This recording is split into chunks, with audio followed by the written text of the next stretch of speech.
এই ভিডিওটি হলো ফ্ল্যাশব্যাক, আপনাদেরকে 90 দশকের দিকে নিয়ে যাচ্ছি মাই ডিয়ার নেটিজেন্স। প্রাকৃতিক পরিবেশে ঘেরা যে স্কুলগুলো আপনারা 90 দশকের বাংলা সিনেমায় দেখেন, ঠিক তেমনই একটা স্কুল আমাদের ফুলপুরে অবস্থিত। স্কুলটির পাশে রয়েছে একটি বিশাল খেলার মাঠ এবং খেলার মাঠের পাশ দিয়ে বয়ে গেছে একটি মনোমুগ্ধকর নদী। এই স্কুলের শিক্ষার্থী সহ গ্রামের সকল ছেলেরা এই মাঠে ফুটবল, ক্রিকেট, হাডুডু খেলে গায়ে কাদা মেখে নদীর মিষ্টি জলে অনায়াসে জাপাজাপি করতে পারে। টিফিন পিরিয়ডে তারা উপভোগ করতে পারে অতি প্রাচীন কাচারির শীতলতম স্থানটিও।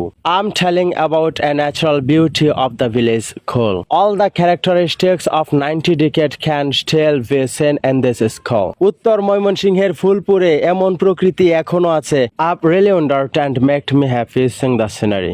স্কুল ছুটির পর বিশাল বড় গ্রামের বাজারের মাঝখান দিয়ে যাওয়ার সময় শোনা যায় কামারদের হাতুড়ি দিয়ে লোহা পেটানোর ঝনঝনানি শব্দ। 90 দশকের সেই ফ্ল্যাশব্যাকে গ্রামের যে স্কুল আছে, স্কুল থেকে শিক্ষার্থীদের ফেরার পথে কামারদের এরকম ঝনঝনানি শব্দ আমি আপনাদেরকে শোনালাম। চিরসবুজ প্রকৃতি দিয়ে ঘেরা গ্রামের এই স্কুলটি ফুলপুরের কোথায় অবস্থিত আপনারা কি কেউ বলতে পারেন?